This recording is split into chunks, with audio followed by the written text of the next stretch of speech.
평안북도 정주라는 데서 나셨는데요. 평안북도 어딘지 아시는 분, 어르신들은 다 아실 거고, 평안북도 어딘지 모르지. 평안북도는 북쪽으로는 중국을 면하고 있고요. 압록강이 있고, 서쪽으로는, 선생님 제가 말씀드리다가 잘못된 거 있으면 말씀해 주세요. 서쪽으로는 바다를 면하고 있는 우리나라의 가장 북서쪽에 위치한 도예요. 지금은 북한이기 때문에 우리 쉽게 가볼 수 없는 곳이고요. 평안북도 하면 우리 시인 김소월의 영변의 약산 진달래꽃, 그 영변이 바로 평안북도에 있고, 아까 여쭈었더니 선생님 나신 정주라는 곳하고는 좀 떨어져 있는 곳이긴 한데, 아무튼 그 진달래 시에 나오는 영변이라고 하는 데가 또 선생님 나신 정주에서 쭉 떨어져 있는 평안북도의 지명입니다. 선생님께서 나오신 학교는 오산학교라는 데예요. 그 조금 전에 말씀드린 김소월 시인을 비롯해서 시인 백석이라든지 선생님과 같은 훌륭한 화가, 또 이중섭이라고 하는 걸출한 화가를 배출한 아주 훌륭한 그 문화인을 많이 배출한 학교입니다. 선생님께서 어릴 때부터 그림에 관심 가지고 나 그림 그리는 사람이 되고 싶다라는 선생님의 타고나신 것도 있지만, 어찌 보면 오산학교에서 좋은 선생님을 만나신 것도 선생님께서 지금 평생 그림 그리는 길을 걸어오신 데 아주 도움이 됐을 것 같아요. 그 오산학교에서 임용년 선생님이라고 하는 아주 훌륭한 미술 선생님을 만나셔서 선생님께서 격려도 해주시고 칭찬해주시고 해서 화가가 되겠다 결심하셨다 합니다. 그리고 오산학교 졸업하신 후 잠시 일본 유학에 다녀오셨고요. 해방 이듬해에 월남을 하세요. 그 해방되고 나서 평안북도에서 월남하셔서 한 7, 8년간은 김천, 영동 이런 곳에서 미술 선생님 하셨고요. 이제 대구에 정착하신 것은 1954년입니다. 그래서 10년 정도는 경상중학교에서 미술 선생님 하셨고요. 그 이후에는 또 근처에 있는 대륜중학교에서 16년 동안 미술 선생님을 하시다가 퇴직을 하셨습니다. 79년도에 퇴직하셨고, 그 이후로 전업 작가의 길을 걸어오게 되세요. 선생님에 대한 소개를 제가 이렇게 간단히 드렸고요. 질문을 그래서 선생님께 이거 여쭤볼게요. 뭐 미리 말씀을 좀 드릴까 하다가 그러면 좀 재미없을 것 같아서 제가 선생님 지금부터 제가 질문을 좀 드릴게요. 선생님께서 평생 그러니까 그리신 작품이 600점에서 700점 정도 되시는 것 같으시대요. 생각보다 많지 않다고 제가 말씀드렸거든요.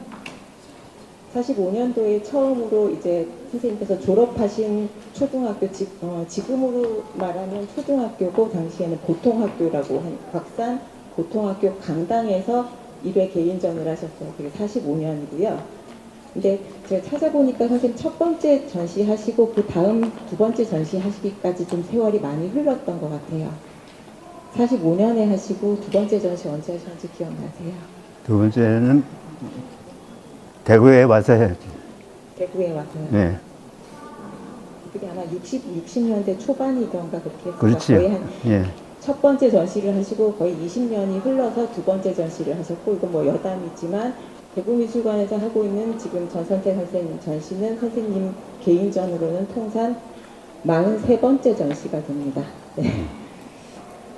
선생님께서 평생 작품을 600점, 700점 정도 하셨는데 어떤 작품이든 작가에게는 자기 자식 같을 것 같아요. 그때 일주일 걸려 그리신 작품도 있고 몇 달을 거쳐서 그린 작품도 있으실 텐데, 그 많은 작품들 중에서 특별한 사연이 있다거나 아니면은 뭐 어떤 이유로든 좀 소중하게 생각하시는 작품이 특별히 있는지 제가 좀 궁금했어요. 그래서 그런 작품이 있다면 어떤 작품일까? 아니면은 뭐 사연이 굳이 없더라도 선생님께서 가장 이건 참 잘된 작품이다, 마음에 드는 작품이다 라고 생각하는 게 있으시면 좀 말씀해 주시면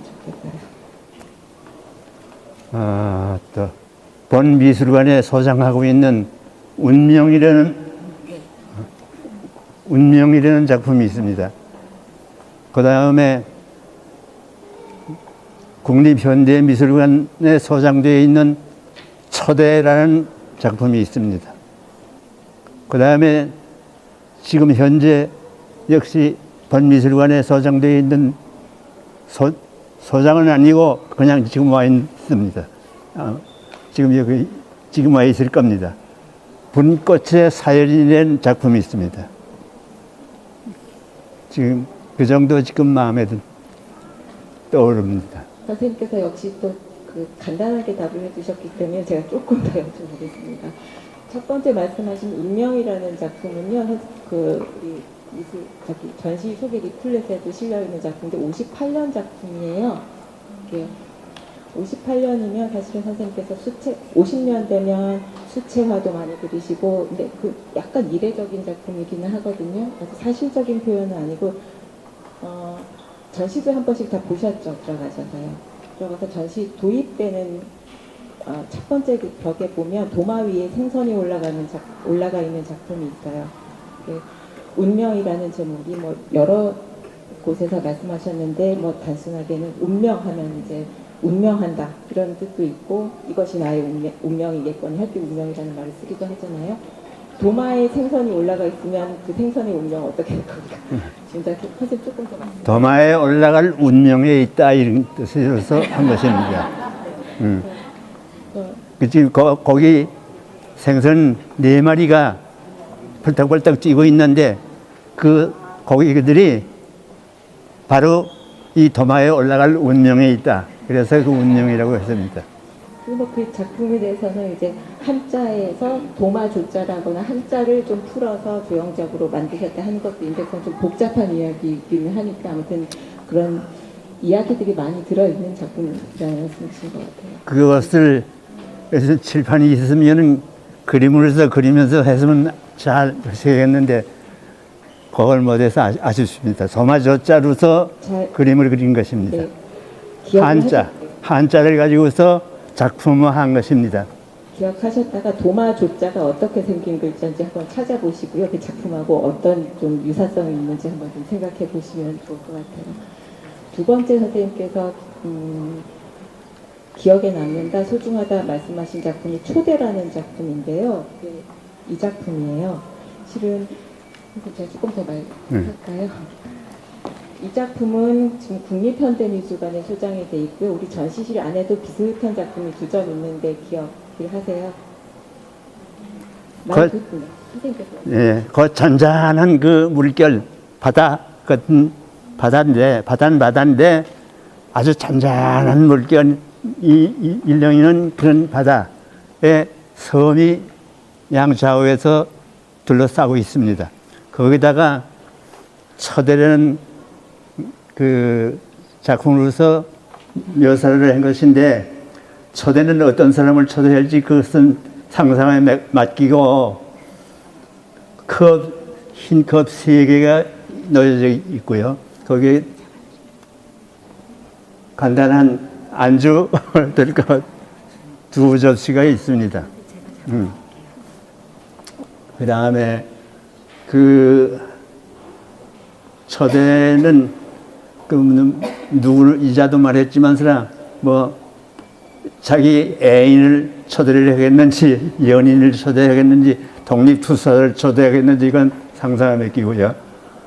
그러한 것인데 아주 제가 봐도 고요하고 제 성품에 꼭 맞는 그러한 작품입니다.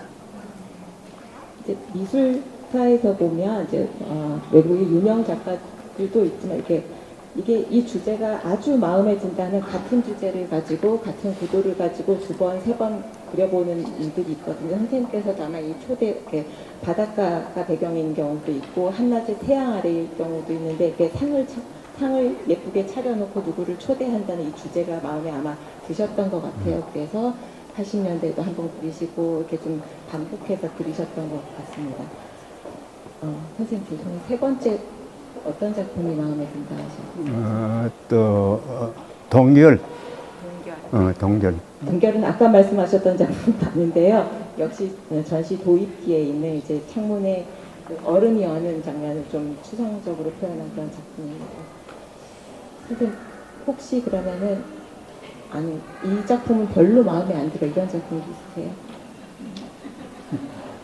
그건 모르겠는데 그건 사실 모르겠습니다. 이 작품은 마음에 안 든다.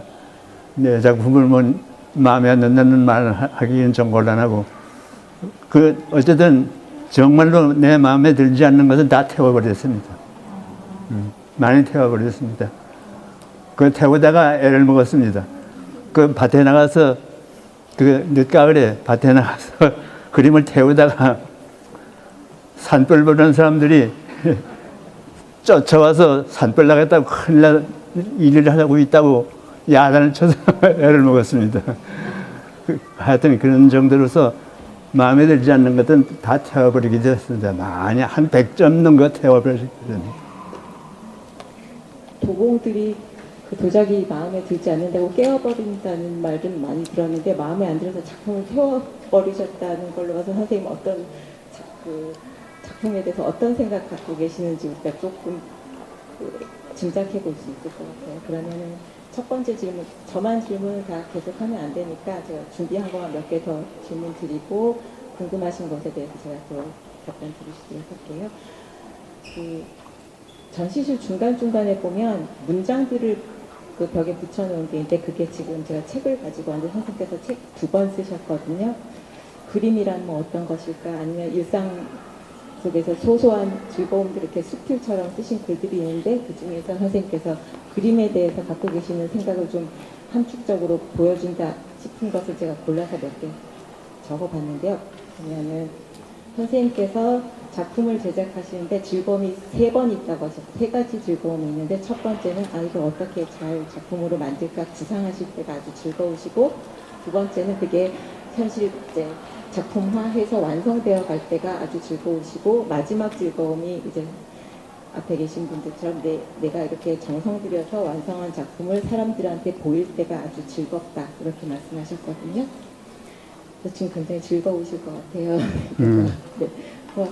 그 책에 보면은 선생님께서 아주 좀 좋지 않았던 기억에 대해서 쓰신 것이 있는데 내가 이렇게 열심히 전시를 준비를 했는데 추운 겨울인데 여학생 3명이 전시실에 들어와서 추워 그러더니 쓱 돌아보고 쓱 전시를 보고서는 3분도 안 돼서 그냥 갔다는 거예요. 아주 그러면 아예 오지를 말 것이지 내가 이렇게 정성 들여서 그 준비한 전시 이렇게 성의 없이 보고 가는구나 해서 아주 마음이 상하셨다는 거를 적으신 적이 있거든요. 예, 저는 선생님께서 어쨌든 이분들은 선생님 작품을 보려고 일부러 미술관에 찾아오신 분들이잖아요. 일 삼아서 찾아오셨는데 이분들이 선생님 작품 그렇게 정성 들여서 만드신 작품을 보고 뭐 어떤 것을 느끼고 갔으면 좋겠다 바람이 있으실 것 같습니다. 감동을 받고서 하면은 참 저로서는 큰 행복이겠습니다. 뭐가 어떻게 느꼈는지 고요하다, 장엄하다, 또는 평화롭다, 편안하다 이러한 등등의 그 감동을 조금이나마 받고서 가신다면은 저로서는 무한의 영광이고 행복한 일입니다.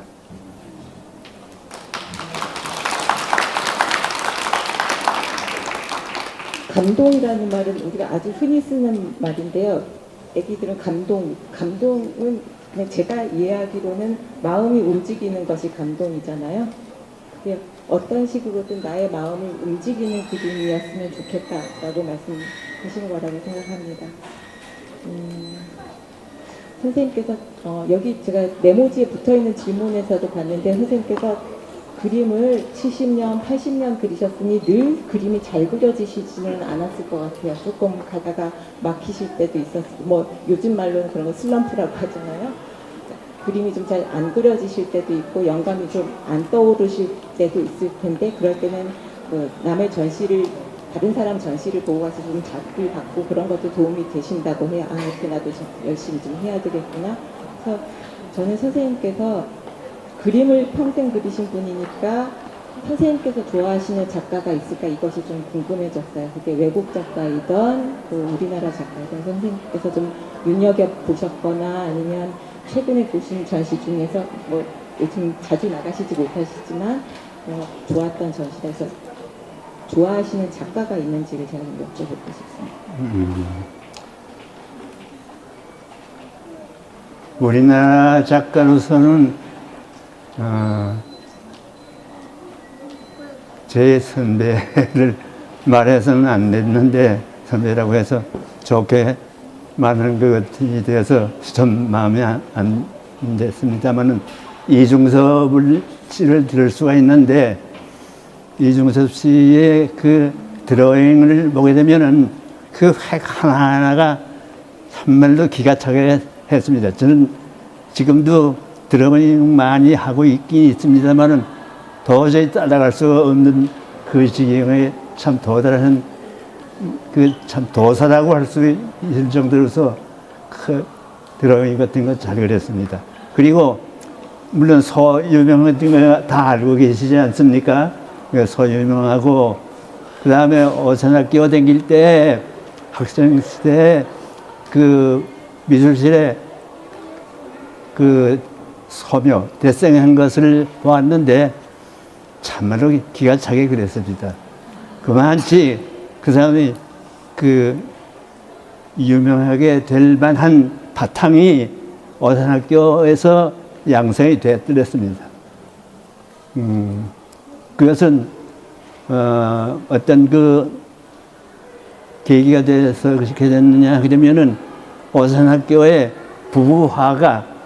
부부화가가 있었습니다. 이제 방금 사회자께서 말씀하신 이명년이라는 분인데 이명년 씨하고 그 백남순 부부화가가 있었습니다.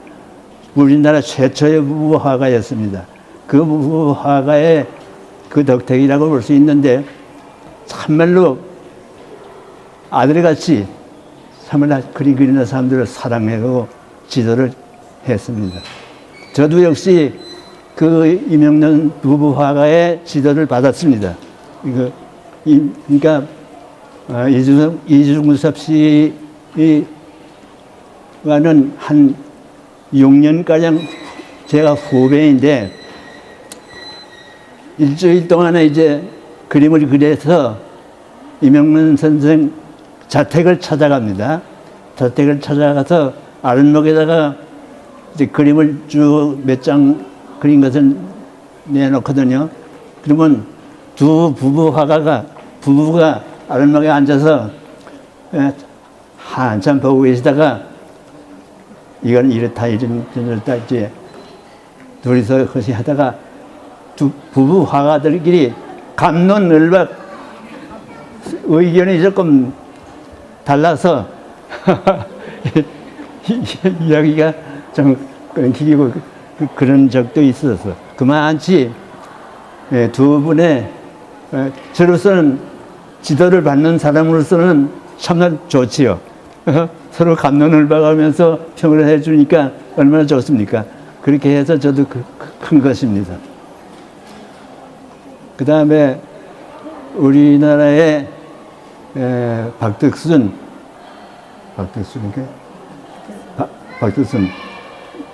씨의 그 끈질긴 그 노력이라고 할까요? 그런 데 대해서는 저는 참 머릿속에 참 숭배합니다. 그 다음에 외국 작가로서 잠깐 말씀드리겠습니다. 외국 작가로서는 그림 최초의 그림을 배울 때에는 세잔느라는 사람 다 기억할 것입니다. 그 다음에 마티스 다 좋습니다. 다 존경합니다. 그 다음에 오늘날에 이 노년에 뭐 나이가 뭐 많지는 않습니다만 나이가 좀 들어서 오늘날에는 피카소를 생각하고 있습니다. 피카소는 뭐 누구든지 다 어린 애들도 피카소하고 알고 있는데 이 피카소는 참말로 청색시대, 도색시대, 쇠파시대 하여튼 자기 스타일을 말이지 자꾸 바꾸곤 했습니다. 그 화풍을 바꾸곤 했어요. 그것이 참말로 존경의 대상이 되는 것입니다. 그래서 저도 역시 그 욕심이 많아서 그런지 뭐 피카소를 따라가려고 그랬는 것은 아니겠지만서나 욕심이 많은 관계로서 저도 그 스타일을 나름이 바꾸려고 애를 썼습니다. 애를 썼지만 하나가 참 힘이 듭니다. 한 번 바꿔내는 것이 얼마나 애를 먹는지 모르겠습니다. 어렵습니다. 하여튼 욕심이 많아서 그런지 저도 많이 애를 썼습니다. 바꿔보려고. 그러한 일이 있었습니다. 선생님께서 욕심이 많다고 표현하시는데 이제 뭔가 그려야 될 것도 많고 그래서 선생님께서 아주 건강하게 오래오래 그림 잘 그리고 계신다는 생각도 들고요. 인터뷰에서 예술가라는 것은 작가는 그 자리에 머물러 있으면 고인물을 쌓는다. 그래서 한 발자국씩이라도 앞으로 나가야 된다. 이런 말씀 여러 번 최근에 기자들께도 그렇게 답을 많이 하셨거든요. 선생님께서 매일 아침 제가 차로 모시고 오면서 아침에 선생님 5시 되면 일어난다. 5시 반에 네. 일어나셔서 저녁에 한 7시, 8시까지 주무신데 아침에 일어나셔서 매일매일 그림을 그리시는 거예요. 저희 전시실 안에도 불과 작년에 그린 그림들이 전시 마무리하는 데쯤에 보면 몇 점 걸려 있고요. 네. 일단 선생님께서 이중섭, 박득순, 세잔느, 마티스, 피카소 이런 우리가 너무나 잘 아는 박득순 선생님 잘 모르시죠? 한번 찾아보시면 좋겠습니다. 박득순 선생님의 끈질기게 노력하는 자세가 아주 좋다고 딱 해주셨고요. 박득순이 박수건이다. 박수근. 박수건. 네, 박수근. 박수근 씨요. 네. 저는 하나만 더 뭐 질문은 아니고요. 아까 선생님께서 초등학교 다닐 때도 선생님 그때는 미술 시간 아니라 도화 시간이라는 말 썼는데요. 그때 도화 시간에 크레용으로 벚꽃 그림을 이렇게 그렸는데 선생님이 보시고 아주 잘 그렸다고 칭찬해 주셨대요. 보통 학교 때. 그리고 좀 전에 말씀하셨던 임용년 선생님께서 선생님 중학교 들어가셨을 때 선생님 제가 그림을 계속 그려도 되겠습니까? 크게 칭찬하시면서 당연히 그 그림을 그리는 일을 계속해야 이렇게 격려를 해주셨다고 하거든요. 그래서 이 자리에도 지금 우리 어린이들도 많고 아마 그래서 미대 다니는 학생들 계실지 모르겠는데 미래의 화가를 꿈꾸거나 뭐 이미 그림 공부를 하고 계시는 분들한테 그런 격려라던가 앞으로 이렇게 했으면 좋겠다 하는 말씀 선생님이 해주시면 그게 또 어쩌면 많은 의미가 있을 것 같아요. 선생님 그림 그리고 싶어하는 학생들이랄지 뭐 화학도들한테 선생님께서 꼭 이렇게 하면 좋은 그림을 그릴 수 있을 것이다. 뭐 격려의 말씀을 한마디 해주시면 좋겠어요. 네. 그림의 소질을 발견을 하게 되면 부모님께서 학부모님께서 그 자제분들의 그림 소질을 발견했다 하면은 적극 밀어주십시오. 네, 밀어주시는 것이 좋습니다. 역시 제가 생각해 보니 그림 그리는 것이 제일 좋습니다. 늙어서까지 그림을 그릴 수 있거든요. 음악은 표현하는 것이 아니라 성악 같은 것도 뭐지 나중에 늙으면 목이 마르라는 뜻, 성대가 마르라는 뜻일 겁니다. 그러니까 그림 그릴 수 늙어서까지 그림 그릴 수 있는 것은 역시 미술입니다.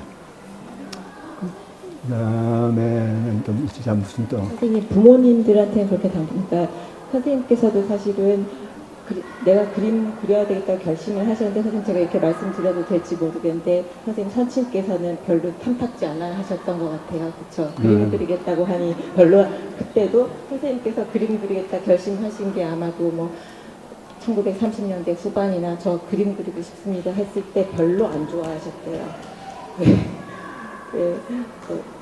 앞으로 고생문이 화날까 걱정하셨을 것 같기도 하고 요즘 부모님들하고 별로 많이 안 다르셨고 그럼에도 불구하고 선생님께서 일본까지 건너가시고 그때 1940년대 그 굉장히 대단한 용기이셨을 거거든요. 그래서 저는 선생님께서 되게 적절하게 말씀을 해주신 그림 그리고자 하면 일단은 그릴 수 있도록 부모님들께서 꼭 도와주세요 하는 말씀을 해주신 것 같고요. 선생님 부모님들께는 그렇고 그림을 그리고 싶어하는 어린이들, 학생들한테는 어떤 당부를 해주고 싶으세요?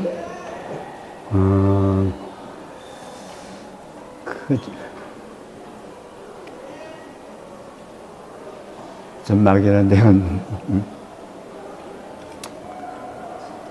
그림 소질이 있느냐 없느냐 이것을 확실히 확인을 해야 되는데, 그림 소질이 없는 사람은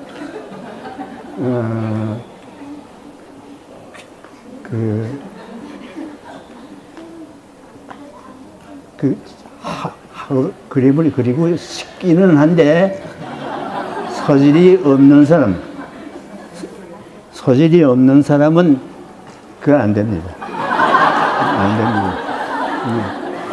격려를 해주시던, 아니, 이것도 중요한 말씀인 것 같아요. 그러니까 그림 잘 안 될 것 같으면 괜히 부모님 속을 썩이지 말고 다른 거 찾으라는 말씀이시죠. 그럼 그림 소질이 있느냐 없느냐 그것이 문제입니다. 예. 소질이 있는 사람은 적극 밀어주게 되면 쭉쭉 늘어나지만서나, 소질이 없는 사람은 그 본인 자신은 하고 싶다 하겠지만서나 그건 밀어줄 수 없습니다. 밀어서는 안 됩니다. 고생만 합니다. 근데 실은 선생님께서 미술 선생님을 30년 가까이 하셨잖아요. 선생님 김천, 영동에서도 하셨고 경상중학교, 대륜중학교 다 합치면 30년 동안 학생들에게 그림을 가르치셨고, 아주 많은 분들이 지금 화가로 활동들을 하고 계세요. 선생님이 가르치신 제자분들이요. 그래서 사실은 선생님 책에도 보면 그림을 공부하고자 하는 젊은이들이요, 이렇게 하라 하는 말씀 굉장히 많이 나오는데, 뜻밖에도 제가 그림 그리고 싶은 젊은이들에게 하고 싶으신 말씀 있으세요? 했더니 약간 멈칫하셨거든요. 바로 답을 못하셨어요. 너무 하실 말씀이 많기 때문에 오히려 바로 답을 못하신 것 같고, 근데 한마디로 요약하면 열심히 해야 된다, 그 말씀이셨던 것 같아요. 성실하게, 부지런하게, 멈추지 말고 전진해요. 예, 열심히 성실하게 하면 됩니다. 예. 영국의 이상주의 학자 카라일은 성실보다 나은 지혜는 없다는 말이 있습니다. 성실해야 됩니다. 역시 성실하게 하게 되면 높은 고지에 올라갈 수가 있을 것입니다. 소질이 있는 분은 전공을 해서 열심히 하시고요. 소질이 좀 없는 분은 취미로 열심히 하셔서 좋은 취미화가 되시면 될 것 같습니다. 그러면은 제가 준비한 질문 이 정도로 마무리하고, 또 30분 정도 시간이 흘렀는데요. 선생님께 궁금하신 점도 이렇게 적으신 게 있으니까 제가 이거를 좀 보는 동안 선생님 작품을 보면 이제 굉장히 환상의 세계 같고 현실에 존재하지 않는 것 같은 그런 풍경이 많이 나오는데, 소재 자체는 새도 있고 나비가 있고 나무가 있고 호수가 있고 산이 있고 아주 일상적인 소재들이거든요. 그래서 선생님께서 쓰신 책에 일상을 아주 선생님 그림처럼 묘사하신 글이 하나 있어서 제가 이걸 보는 동안 소개를 해드리고 싶은데, 우리 친구가 하나 읽어주세요.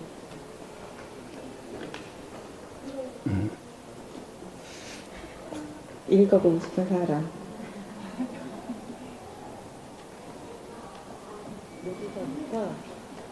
어디서부터?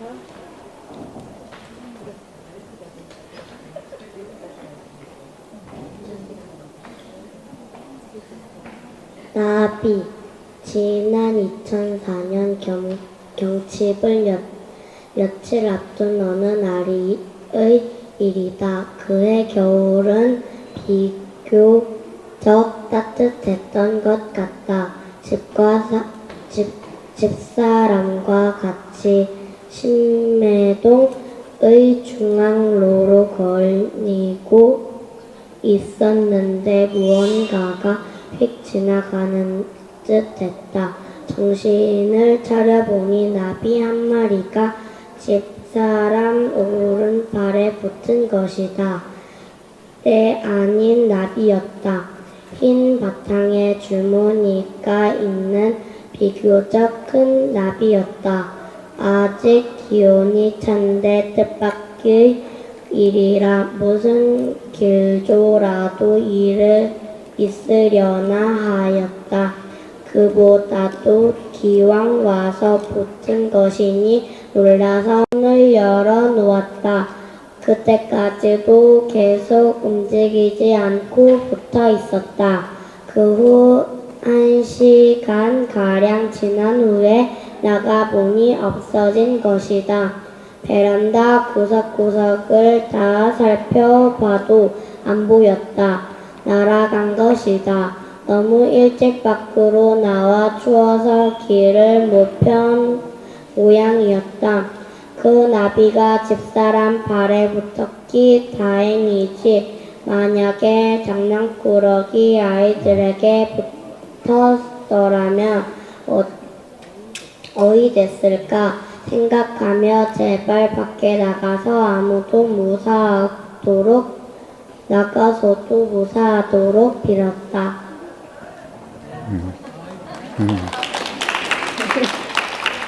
선생님께서 조금 쑥스러워하시는 것 같습니다. 너무 잘 읽어줬고요. 고맙습니다. 그러니까 요약을 하면 다 잘 들으셨어요? 나비가 팔에 앉았는데 한동안 앉아있다가 날아갔다 이러면 정말 아무 이야기도 아닐 수 있는데 이걸 뭐 질문할 거 있으면 질문하세요. 그래서 선생님 그림에서 느껴지는 그런 따뜻한 느낌하고 이 선생님 쓰신 글하고 굉장히 좀 많이 겹쳐지는 부분이 있는 것 같아서 제가 좀 같이 좀 읽어보고 싶어서 부탁을 했습니다. 선생님 그 나비 이야기 좀 해주실 수 있어요? 그거 많이 오래됐는데 이 책에 있던 거야? 네. 2007년도에 내신 이 글 속에 다 나오는 것 같아요. 선생님 사모님하고 산책하시다가 그렇지. 예, 맞아. 나비를 맞아. 그러니까 이런 이야기들이 나비 이야기도 있고 선생님 댁이 지금 3층이신데요. 3층에서 우리 아파트에 보면 조경위에서 이렇게 나무들을 심어 놓잖아요. 3층에 계시니까 까치가 집을 짓는 높이가 딱 선생님 댁에서 바로 5, 6m 앞에 있는 데서 까치가 집을 짓고 있는 이런 거를 좀 쓰신 것도 있고 애써서 까치가 나뭇가지를 물어다 놓으면 바람이 불어서 그게 또 허사가 돼서 아침에 다다시 지어 처음부터 다시 그런 아주 소소한 것들을 이렇게 관찰을 해서 쓰시는 그런 이야기들이 많이 있습니다.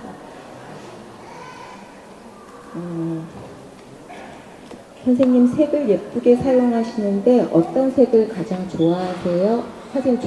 근데 선생님께서 색에는 좋은 색과 나쁜 색의 구분이 없다. 그 색을 어떻게 사용하느냐가 중요하다라는 말씀을 책에서도 하세요. 그럼에도 불구하고 선생님께서 특별히 좋아하시는 색깔이 있는지 좀 궁금한 거예요. 그래서 이제 방금 사회자께서 말씀하셨는데 세계는 좋고 나쁘고 그것은 저는 없습니다. 없고 어떻게 쓰느냐 그것이 문제인데 연두색 좀 많이 씁니다 저는. 그래서 저희가 메모지도 연두색으로 다 준비를 했습니다. 다 나오고.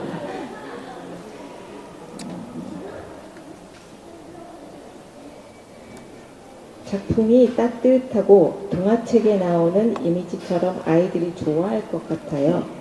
그림을 따뜻하게 그리시는 이유가 있나요? 이 질문은 제가 이 전시 시작하고 나서 굉장히 많이 받으신 질문이고 선생님 그림이 무척 따뜻해, 선생님 그림이 차가워요 이렇게 말하는 사람은 아무도 없었거든요. 따뜻하게 그리시는 이유가 있을까요? 그때 따뜻하게 그리시는 이유이기도 하고 왜 따뜻한 그림을 그리신다고 생각하는지 선생님께서 직접 말씀하시기는 조금 쑥스러우시겠지만 그래도 한번. 작품은 곧 작가를 대신한다는 말이 있습니다. 작품은 곧 작가를 대신한다. 그런 말이 있는데 바로 제 자신이 저 자신이 따뜻한 마음을 가지고 있기 때문에 그럴 것입니다. 네. 이것도 역시 책에 나온 제가 저만 읽었다고 너무 아는 척하는 거. 사람이 과일이 잘 익으면 아주 좋은 향기가 풍기고 어떤 것인지 좋은 것에서는 좋은 향기가 풍기는 것처럼 사람한테서도 잘 익은 사람, 아주 좋은 사람한테는 좋은 향기가 풍겨 나오는데 작가에게서는 그것이 작품을 통해서 풍겨 나올 것이다 이런 말씀하셨어요. 그러니까 선생님께서 여러분들을 웃겨드리려고 하신 말씀이실 수도 있지만 그냥 작품이 선생님을 그냥 그대로 보여주는 것이라는 뜻으로 이해하시면 될 것 같습니다. 선생님이 그리신 작품 중에 천국이라는 제목을 가진 작품들이 천국도 있고 낙원도 있고 신곡도 있고 다 비슷비슷한 의미인데요. 선생님이 그리시는 천국은 어떤 곳인가요? 선생님 조금만 더 말씀드리면 거기 현실에는 없는 아주 이쁜 과일이 달린 나무도 있고 백조인지 오리인지 모르겠는 새도 있고 아까 말씀드린 나비도 날아다니고 근데 선생님께서 그리시는 천국은 어떤 곳인지 어떤 거를 생각하시면서 그런 천국 그림을 그리셨는지 좀 궁금한 거예요. 천국, 현실에 없는 것, 현실에 없는 것을 그리려니 그런 것을 그린 것입니다. 지금 우리가 보통 눈으로 볼 수 없는 그 상상의 세계지요. 상상의 세계. 그것을 그냥 천국이라고 그렇게 말했지요. 딴 거 없습니다. 천국이라는 제목이 붙어 있지 않더라도 보면 여기가 낙원 같다 이런 느낌이 드시는 아주 마음을 편안하게 해주는 그런 풍경을 그리신 것들이 많고 이건 뭐 천국이 꼭 종교적인 거를 얘기할 것 같지는 않고 선생님께서 종교가 없으셨는데 이렇게 많이 드시고 나서 종교를 가지게 되셨어요. 그런 분에 제가 생각이 나서 요 옆에 가면 옥수성당이라는 성당이 있거든요. 옥수성당 아시죠?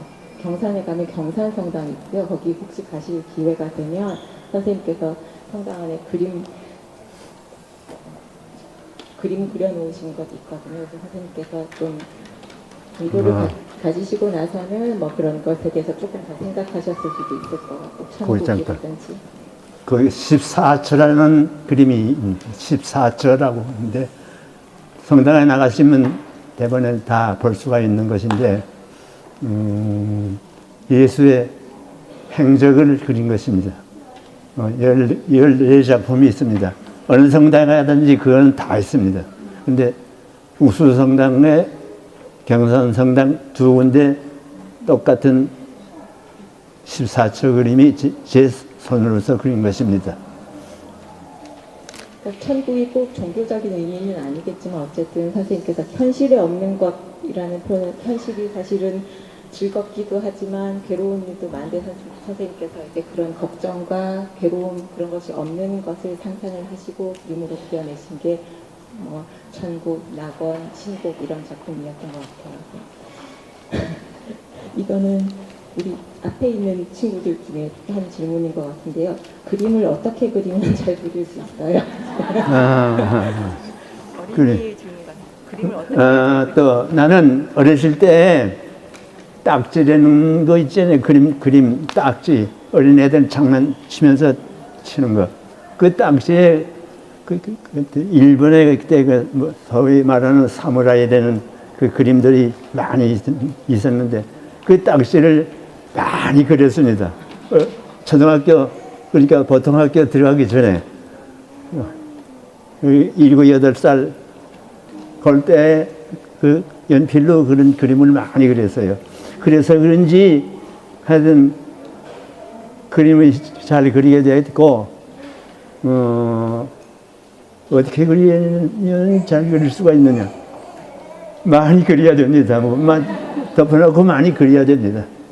많이 그리게 되면 되는데 아까도 소질 문제에 또 들어가는데 소질이 없는 사람은 암만 해도 잘 안 됩니다. 소질이 없는 사람은 어느 정도는 되는데 그 정도 이상은 더 넘어갈 수가 없습니다. 그건 뭐 단언할 수 있습니다. 어느 정도는 소질이 없는 사람이라도 어느 정도까지 자기 노력이 여하에 따라서 올라갈 수는 있는데 그 이상 더 못 올라갑니다. 그것이 역시 소질이 있는 사람하고 없는 사람하고의 차이라고 볼 수 있지요. 그러니까 그림을 취미로 하실지 업으로 하실지를 잘 생각해서 결정하셔야 될 것 같습니다. 전시를 열어놓고 나니까요. 선생님께서 이제 전시를 지금까지 수십 번 하셨지만 이제 미술관에서 전시를 하니 오랜만에 선생님 소식을 듣고 연락을 해오시는 분들도 있고 그러세요.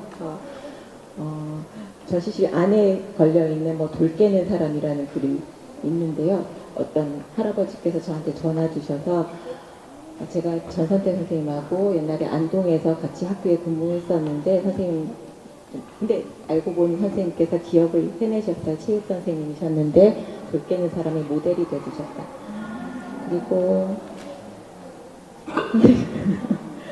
선생님 50년 전 제자분께서 지금 앉아 계신데요. 선생님은 전선태 선생님께서는 기억 못하실 거라고 하는데 중학교 때 3년 동안 대륜학교에서 선생님께 미술을 배우셨대요. 선생님 죄송하지만 끝나고 인사하셔도 되나요? 누구세요? 손 들어보세요. 아,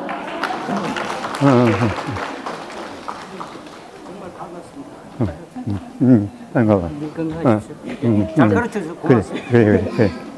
선생님 마치고 조금 더 이야기 나누시고요. 이창식 선생님이시고 선생님께 어쨌든 50년 전에 그림을 3년 동안 배우셨는데 선생님도 소질을 많이 없으셨는지 화가 되시진 않고 다른 교직에 계시다가 최근에 임을 하셨고 연락을 주셔서 제가 이번 주 토요일에 선생님 마침 오시니 뵙고 가시면 오랜만에 뵙고 가시면 좋겠다 해서 진짜 와주셔서 감사하고요.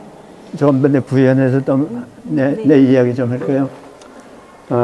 저는 바닷가에서 살았습니다. 제 고향이 바닷가입니다. 바로 서해 바닷가 아주 곡창지대고 땔감 많고 어산물 흔하고 그런 고장에서 살았는데 그 앞에 그 보통학교가 거의 배 돛대가 보이는 왔다 갔다 하는 그런 학교 거기 보통학교 초등학교를 다녔는데 저 10살 나서 이제 초등학교에 들어갔거든요. 초등학교에 들어갔는데 왜 그 10살까지 그때까지 있었느냐 그러면 전에 시골에서 한문 공부나 했지 뭐 그 신식 교육을 시키는가 아마 이랬던 모양이지요. 그리고 도시에 있는 학교에 갈 때도 초등학교에 갈 때도 받아주지를 않아요. 나이가 많다고. 그래서 시골에 초등학교를 갔어요. 시골에 있는 학생 수가 적거든요. 그래서 갔는데 마치 교장 선생님이 우리 한국 사람이에요. 그때 외정 때 누가 한국 사람이 있었어요. 그 교장 선생님이 입학을 시켜줘서 그게 되겠는데 입학해가지고서 미술 시간에 그때는 도화 시간이라고 그랬어요. 도화 시간에 담임 선생님이 벚꽃이 만발한 어느 것이 벚꽃이 만발한 그 교문 가까이에 이제 저희들 인솔하더니 여기서 그림 그려보라고 이제 풍경화 그려보라고 그래. 그 한참 이제 크레용으로 그림을 그리고 있는데요. 뒤에서 뭐 발자국 소리가 나서 뒤에 보니까 담임 선생님이 제 뒤에 와서 내 그림 그리는 것을 보고 있었어요. 그런 것 같기도 하고 또 저는 그림 그리고 있어요. 시간이 돼서 이제 끝나고서 이제 일어서니까 선생님이 저를 그 그림 가지고서 나오라고 그래요. 그래 그걸 가지고 나갔더니 그 그림을 여러 학생들에게 보이면서 이게 참 좋다 하는 그 식으로서 그래요. 그때부터 마음이 으쓱해졌단 말이죠. 으쓱해져서 그 후부터는 이제 학급의 게시판에는 제 그림이 늘 올라가 붙곤 했어요. 그러고 나서 졸업하고서 오산학교 가니까 아까도 말한 것과 같이 부부화가의 지도를 받게 되고 이래서 저는 그 소질이 거기서부터 다 싹 터 있었어요. 거기서부터 다 싹이 터 있었단 말이지요. 그래서 아마 어느 날까지 했는데 38살 넘을 때에 저는 1946년에 넘어왔는데 해방 이듬해 넘어왔는데 넘어올 때 이남에 넘어가게 되면은 그림 그릴 수가 있겠는가 이렇게 참 반신반의하면서 이제 왔는데 오늘날까지 그래도 그림을 그리고 이와 같이 큰 그림을 그리게 된 것은 참말로 다행이라고 볼 수 있어요. 저는 행복합니다.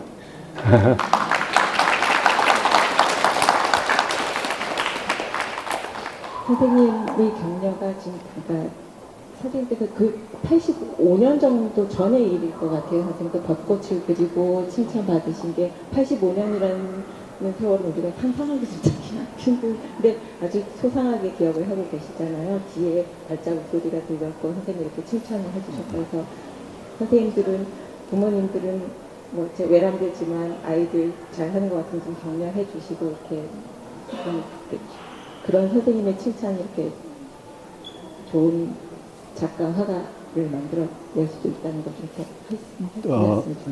또 한 가지 또 이야기 좀 많이 할까요? 네. 좀 많이 해주세요. 기왕 모였으니 말이지. 아까 돌 깨는 사람 석공 말이죠. 그거 이 사회자께서 저희는 전화가 와서 그 번호를 그 분의 전화번호를 가르쳐 줘서 전화를 걸으니까 대뜸 저를 알아보면서 그분 저도 그 사람이 누구냐 하게 되면 나와 같은 전신대 전형범이라는 체육 선생이었단 말이죠. 아 이거 그림 그리는데 이 사람이 또 죽었는지 살았는지 모르고 있었는데 이 사람이 살아있구나. 94세나 따고 그래서 아마 그 후에 여기 찾아와서 그림을 봤는지 그건 모르겠어요. 자기도 94시라고 그러면서 거동이 불편해서 댕기지도 못한다고 그런 말을 합니다. 그래서 그다음 저 편지로 사연을 쭉 써서 보냈더니 아무 대답이 없어요.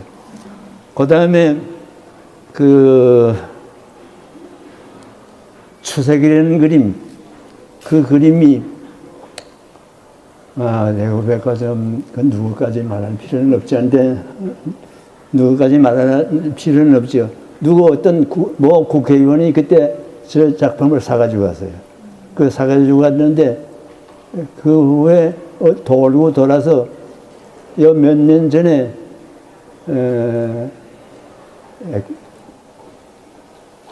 경매지. 경매에 그것이 나왔어요. 경매에 나왔는데 그때 직접 저도 가봤어요. 경매하는 거 봤는데 나중에 그것이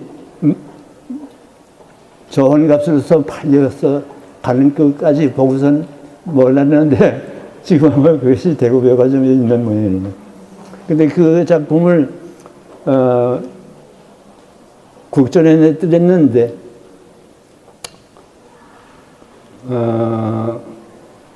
국전에 끝나고서 저는 그 작품을 찾아가지고 왔는데 그 작품을 사갔다는 사람이 있어서 원매할 사람이 사갔다는 사람이 있는데 어떻게 했느냐. 그것이 바로 문교부 예술과장이 그 편지를 저희한테 보내왔어요. 그래서 그 처음으로 그때 국전에 낸 작품이고 그래도 저 작품도 괜찮고 해서 그냥 팔지 않겠다고 너 하고서 편지를 했더니 아무 소식이 없었습니다. 그때 그 참말로 기쁘더만요. 그래도 처음으로 나라에서 열리는 전람회에 그것을 작품을 출품을 했는데 사갔다는 사람이 있으니 이 얼마나 기쁜 일이냐. 참말로 기쁩니다. 그런 맛에 저는 살고 있습니다. 제가 선생님께서 책에 세상에는 유명해서 그림이 잘 팔리는 사람들이 많은데 나는 그림이 잘 팔리지 않기로 유명하다 이렇게 선생님께서 농담하신 거고 이제 그 말씀이신 거죠. 추색이라는 작품은 지금 들어가시면 아주 닭을 아주 잘생기게 잘 그려놓은 큰 작품이 있어요. 그 작품 말씀하신 거고 작가들은 그게 내 손을 떠나서 그게 누군가가 사가거나 그러면 내가 그린 작품인데 행방을 알 수 없는 경우가 많아지거든요. 수십 년이 지나고 나면. 그래서 선생님께서도 그 작품을 오래 못 보시다가 이번에 미술관 전시를 하면서 수소문을 해서 걸어서 선생님께서도 굉장히 오랜만에 보신 거예요. 또 하나의 에피소드 말할까요? 하나만 더. 하나만 더 할까요? 그림을 가지고서 저도 여행을 했는데 학생 시절에 금강산을 구경을 하고 싶었어요.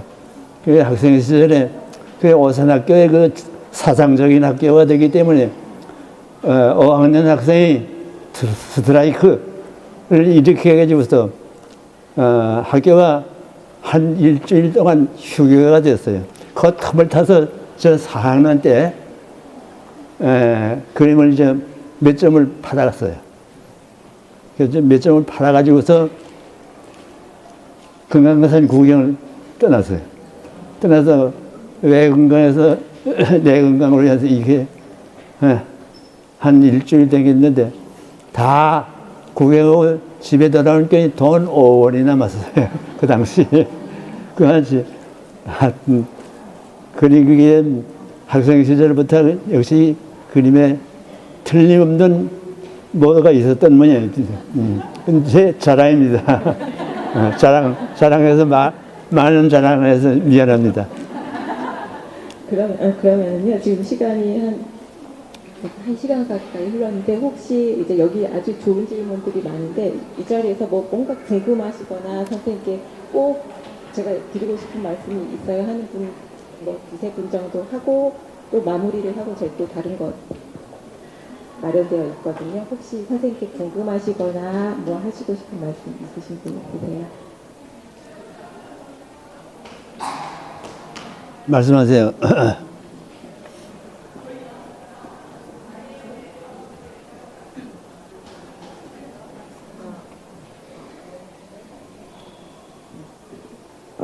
안녕하세요. 저 아까 천국 그림을 설명하시면서 꼭 천사들이 살고 뭐 착하게 일하는 사람들이 가는 그런 일반적인 그게 아니라 그냥 현실 없는 게 많은 곳이라고 하셨잖아요. 그럼 만약에 종교적인 의미로서 천국에 담긴 지옥같이 막 악마가 많은 것도 천국이라고 막 분류해도 되나요? 현실이 없으니까? 좀 어려운 질문인데, 아니, 그건 악마는 그 현실에 없으니까 말이죠. 그냥 내가 생각하는 것이지, 뭐 있고 없고 그것이 떠나서 제가 생각하는 것이지, 그건 뭐 악마가 있는 건 그 천국이라 할 수 없잖아요. 그건 좀 조금 어렵습니다. 현실에 없는 것이지만 착하고 좋고 아름다운 것이 모여 있는 게 천국이랬죠. 선생님 말씀하신 것처럼 나쁜 것, 흉한 것이 모이는 게 아니라 현실에는 없는데 아주 좋은 것이 모여 있는 곳이 천국이다. 이렇게 하시면 될 것 같아요. 뭐 어떤 말씀이든 괜찮습니다. 또 뭐 질문 있으시면.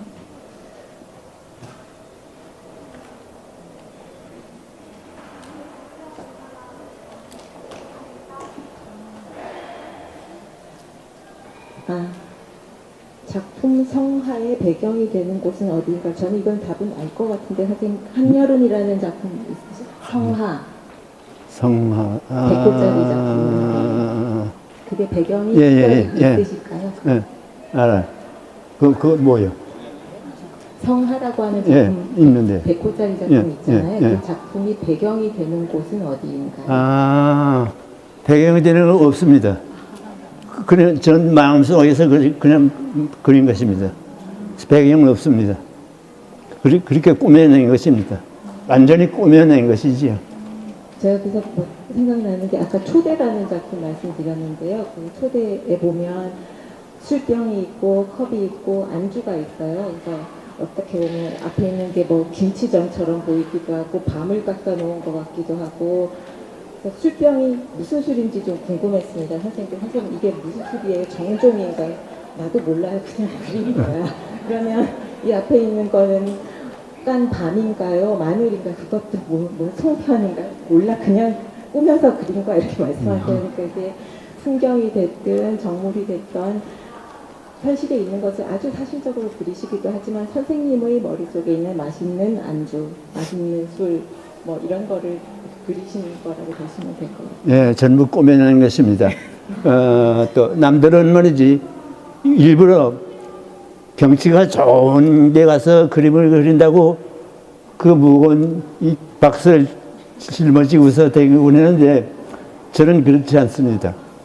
완전히 머릿속에서 꾸며내는 것이다. 풍경도 전부 꾸며내는 것입니다. 그럴듯하게 꾸며내는 것입니다. 소설가가 그럴듯하게 소설을 쓰는 것과 마찬가지로 역시 그림 그리는 사람 저는 꾸며낸 것입니다. 그럴듯하게 풍경을 꾸며내는 것입니다.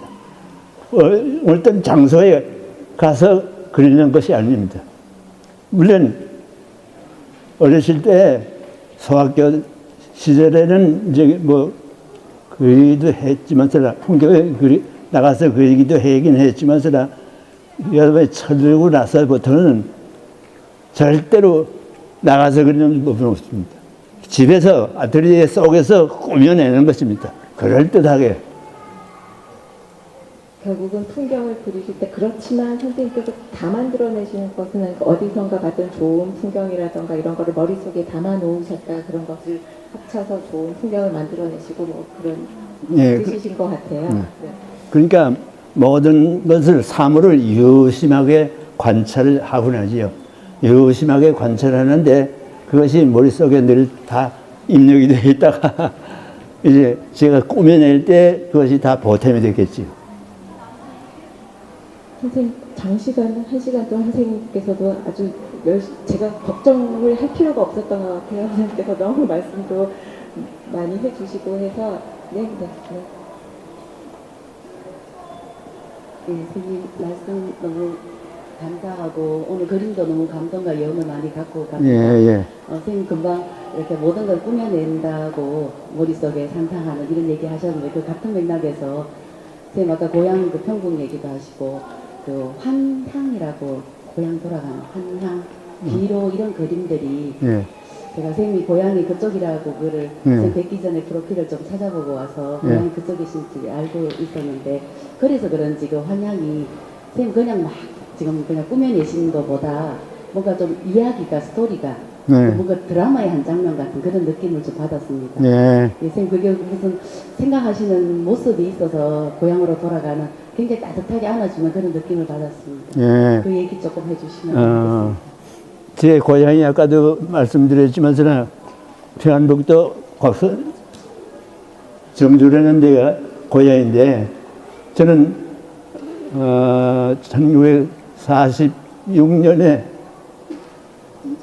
이재민이 됐습니다. 이재민이 됐는데 저희 부모님 형제들 다 넘어와서 여기서 다 돌아가고 그랬습니다. 물론 이재민들이 이북에서 온 사람들이 항상 머릿속에서 그리는 것은 통일이 wen제되는가 이것을 참 염불하고 있을 것 같다. 그런데 도저히 할 수가 없어.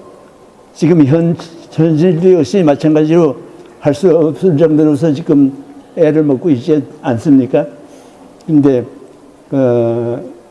도저히 통일이 돼서 못 갈 바에는 내가 그림 그리는데 그림을 배웠는데 그림으로서 고향은 내가 간다. 그런 것으로서 시작을 했어요. 시작을 했는데 거기에 그 늙은 백발 노인이 두 분 있을 겁니다. 바로 그 저희 장인 장모입니다. 그걸 생각해서 그랬습니다.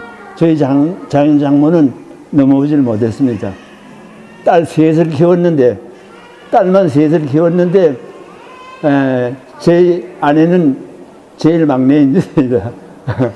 근데 두 분은 다 돌아가고 위로 두 분 다 돌아가고 제 아내 되는 사람만 지금 남아 있는 것인데 그런 것을 생각할 때 저희 장인 장모는 말이지 그 참 딸 셋이 되는데 다 이쪽에 넘어가고 누가 가서 해서 주었겠는가 이러면서 생각할 때 지금도 참말로 눈물이 날 지경입니다. 그래서 결국은 그 그림이 그리게 된 동기가 되었습니다. 선생님 그림에서 보이는 저 멀리 바다가 펼쳐져 있고 뭔가 그리움이라든가 고향 그래도 선생님께서 어릴 때 뛰놀던 고향 가보고 싶으시고 그런 그리움이 있을 것 같아요. 그런 것도 이제 그림의 은연중에 나타난다고 생각합니다. 그러면요 일단은 자리를 이쯤에서 마무리를 할까 하는데 정말 말하고 싶어요. 여쭤보고 싶어요. 이런 걸. 네. 한 분만 더 제가 네. 저희 그 창원에서 오게 됐는데 밑에 박수 소리가 너무 크게 나가지고 아, 예. 올라와서 들었는데 너무 좋은 강의 된 것 같고요. 아까 선생님께서 피카소 이야기를 잠시 하시면서 예. 그분을 존경하시는 이유가 뭔가 변화를 시도를 많이 했기 때문에 존경하신다고 했는데 선생님께서 일정 이렇게 시점에 뭔가 변화를 시도하려고 하셨을 때 어떤 좀 노력이나 그런 걸 하셨는지 좀 궁금해요. 피카소를 피카소 선생님께서 이제 어떤 변화를 시도하고 싶으셨을 때 어떠한 노력을 해서 좀 변화를 해 보셨다든지 하셨는지 좀 여쭤보고 싶어요. 참 막연하구나. 그때는 그림을 그리다가 슬럼프에 빠진다. 슬럼프에 빠질 때에는 한 구석에 처박아 놔둡니다. 가만히 처박아 놔둬요.